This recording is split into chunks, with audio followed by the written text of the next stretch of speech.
अभिवादन स्वीकार कीजिए ब्रजेश मिश्रा का। और आप देखना शुरू कर चुके हैं द डिबेट।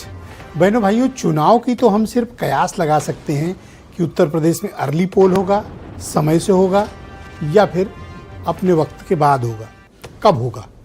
लेकिन अगर हम स्टैंडर्ड टाइम ये मान लें कि चुनाव समय पर होगा, ऑप्टिमिस्टिक होकर सोच लें, तो अभी चुनाव को वक्त है। लेकिन उत्तर प्रदेश में कुछ अप्रत्याशित घट रहा है।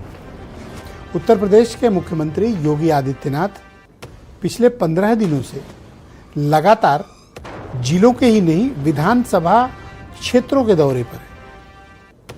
प्रत्येक जनपद की 2 से 3 जिलों के विधानसभाओं में वो जाते हैं, समीक्षा करते हैं, रैलियां करते हैं।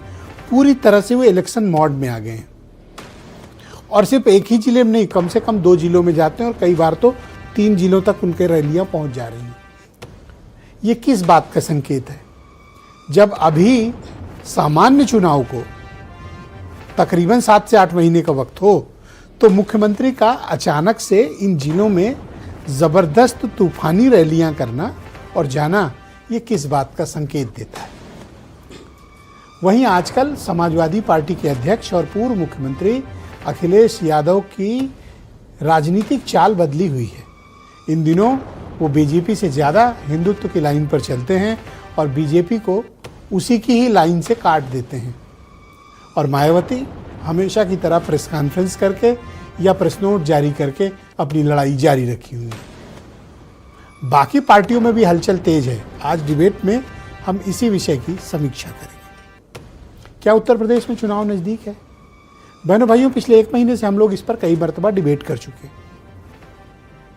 लेकिन उन संभावनाओं के इतर एक उत्तर प्रदेश में या देश भर के पत्रकार या बुद्धिजीवी आहट को कैसे पकड़ते हैं? संकेतों के माध्यम से, पॉलिटिकल मूवमेंट्स के माध्यम से, राजनीतिक रैलियों के माध्यम से। तो उत्तर प्रदेश में आप देख रहे होंगे कि 15-18 दिनों से यूपी के चीफ मिनिस्टर की बड़ी ताबड़तोड़ रैलियां हो रही हैं। किसी एक क्षेत्र में नहीं हो रही हैं, उत्तर प्रदेश के सभी क्षेत्रों में हो रही हैं। और जिस प्रकार उनका अभियान चल रहा है और रात्रि प्रवास कार्यक्रम चल रहे हैं, वो लखनऊ में कम, जिलों में ज़्यादा प्रवास में रह रहे हैं।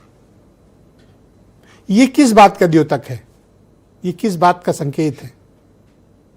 क्या चुनाव पास है? दूसरा, उनकी जो रैली है उसका कंटेंट देखिए क्या है। उनके कंटेंट में हर जगह अयोध्या है, हर जगह भगवान राम है, हर जगह समाजवादी पार्टी के तुष्टीकरण की बातें हैं, हर जगह कब्रिस्तान है, हर जगह मुसलमान है। ये माहौल कब बनता है? ये माहौल तब बनता है जब चुनाव नज़दीक होता है। वो अपने विकास के कार्यक्रमों की भी रूपरेखा खींचते हैं। वो बताते हैं कि उत्तर प्रदेश 17 के पहले क्या था और अब क्या बदला है। लेकिन वो विपक्षी दलों पर भयंकर अटैक करने से चूकते नहीं हैं और ऐसा वो प्रत्येक दिन कर रहे हैं। तो इससे ये संकेत मिलते हैं कि हलचल है। चुनाव में जाने से पहले मुख्यमंत्री की कोशिश है कि प्रत्येक विधानसभा, जो 400 असेंबली हैं, 402 हैं, वहां तक वो पहुंचे। ये बड़ी बात है। राजनीति में कड़ी मेहनत ही आपको बेहतर परिणाम देती है। विपक्षी दलों को भी सीख लेनी चाहिए। वैसे किसी को सिखाने की जरूरत नहीं है, आजकल सब सीखे सिखाए हैं।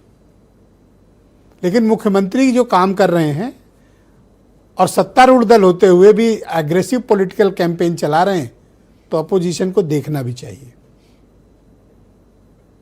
समाजवादी पार्टी का काम देखिए इन दिनों। चूंकि मुख्यमंत्री एक आक्रामक हिंदुत्व की लाइन पर चलते हैं, वो विकास, कानून व्यवस्था की बात हिंदुत्व के साथ करते हैं। वो एक अलग कॉम्बिनेशन की पॉलिटिक्स करते हैं।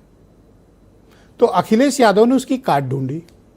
3 महीने में 2 बार शंकराचार्य से मुलाकात। जो काम मुख्यमंत्री जिलों के दौरों में कर रहे हैं, शंकराचार्य पूरे उत्तर प्रदेश का भ्रमण कर रहे हैं।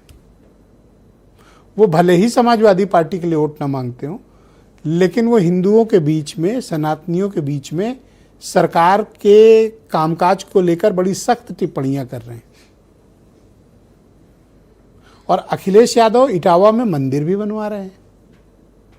इन दिनों अक्सर वो भंडारे में और मंदिरों में भी दिखते हैं। हिंदुत्व की जिस सॉफ्ट लाइन को मुलायम सिंह यादव ने बहुत हल्का अपनाया था, अखिलेश यादव उस लाइन पर बहुत आगे बढ़ चुके हैं। वो अपने पिता की तरह हिंदुत्व के मुद्दे से खुद को पूरी तरह से अलग थलग नहीं करते हैं, बल्कि वो उसको गले लगाते हैं, भेंटते हैं और साथ लेकर चलने की कोशिश करते हैं। क्या ये परिणाम देगा? क्या वो बीजेपी के आक्रामक हिंदुत्व की लाइन की टक्कर ले पाएंगे? और वहीं कांग्रेस पार्टी को देखिए, वो बीजेपी से लड़ने को बेताब नहीं है। उनका मुख्य मुकाबला समाजवादी पार्टी से है। उनके जो प्रभारी बने हैं वो प्रतिदिन मीडिया में स्टेटमेंट देते हैं कि उनको आधी सीटें चाहिए, मतलब बराबरी के सम्मान 200 सीटें। और कांग्रेस के दफ्तरों में बीजेपी की चर्चा कम, समाजवादी पार्टी और अखिलेश यादव को भला बुरा कहने की होड़ मची हुई है। ये बताता है कि कांग्रेस पार्टी एक अलग लाइन पे है। और मायावती जी, उनका तो पूछना ही क्या। आज उन्होंने कहा जो ज़मीन पर आंदोलन है ये गलत है, नहीं करने चाहिए, कानून के दायरे में रहना चाहिए। मेरठ के मामले का अर्चना गौतम हत्याकांड के बाद से पश्चिम में जो उबाल है, चंद्रशेखर सड़कों पर है।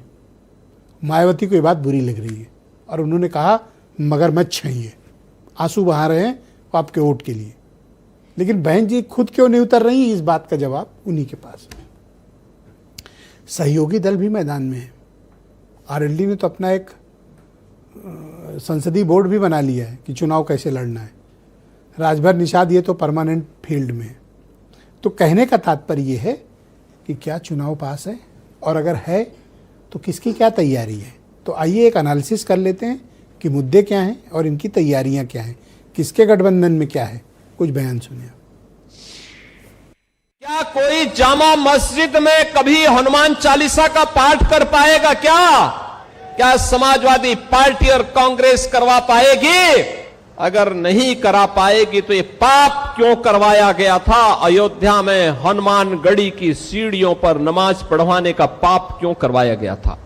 हमारे धर्म में, सनातन धर्म में चढ़ावे की चोरी से बड़ा कोई पाप नहीं है। इन्होंने महापाप किया है। हमारा हिंदू धर्म बहुत, या सनातनी लोग बहुत भावनात्मक है, इमोशनल है। बहुत सी चीजों में बहुत ज्यादा इमोशनल है वो लोग। सोचिए, महापाप किया इन्होंने। विभिन्न पार्टियां हैं, संगठन हैं, उन्हें सड़कों पर उतारती है, दुखी पीड़ित लोगों को भड़काकर गुमराह करके। और करते ये हैं कि पहले ऐसे संगठन व पार्टियां हिंसा व हंगामा व सड़क जाम जैसा बवाल आदि कराती हैं, और फिर उनके मुखिया मगरमच्छ की तरह आंसू बहाने के लिए घटनास्थल पर पहुंचकर अपनी राजनीतिक रोटी सेकते हैं। तो बहनों भाइयों, आज की परिचर्चा की शुरुआत करते हैं। दिनेश प्रताप सिंह उत्तर प्रदेश में भारतीय जनता पार्टी के मुख्य प्रवक्ता हैं। सीमा राजभर मेरे साथ स्टूडियो में मौजूद हैं, राष्ट्रीय अध्यक्ष हैं समाजवादी पार्टी की महिला सभा के। अनिल दुबे राष्ट्रीय लोकदल के नेशनल जनरल सेक्रेटरी हैं। वीरेंद्र चौधरी उत्तर प्रदेश में कांग्रेस के विधायक हैं हमारे साथ कार्यक्रम में। डॉक्टर सतीश प्रकाश जी हमारे साथ मौजूद हैं, बहुत ही जाने माने चिंतक हैं और बीएसपी के पूर्व प्रवक्ता भी रह चुके हैं। और अरुण राजभर मुख्य प्रवक्ता हैं एसपीएसपी के। वीरेंद्र जी हमारे नेशनल हेड।